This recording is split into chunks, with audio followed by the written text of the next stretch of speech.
Assalomu alaykum, kanalimiz a'zolari, xudo xolasa keyingi ishlarimizni o'rnatyapmiz. Taverplast Sheffield rangi 2 qavat 16 lik. Xudo xolasa mana chiroyli holatda o'rnatilyapti. Aynalarini keyin solamiz, xudo xolasa.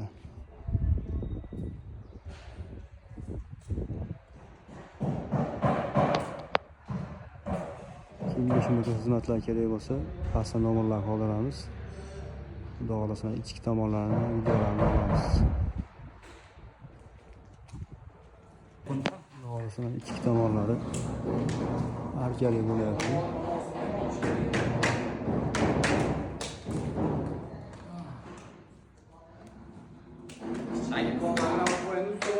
Xudo xolasa mana shaykolar ham yaxshi ishlayapti mana telefonlar bilan. Sizdan qolib ketmaydi. Ustovorlar nashidi. Go'zal holatda o'rnatilyapti. Kimga shunaqa xizmatlar kerak bo'lsa, pastda nomerlar qoldiramiz. Bu yoqlarda ham xudo xolasa mana keyinchalik o'rnatamiz. Erta-payt kelganda.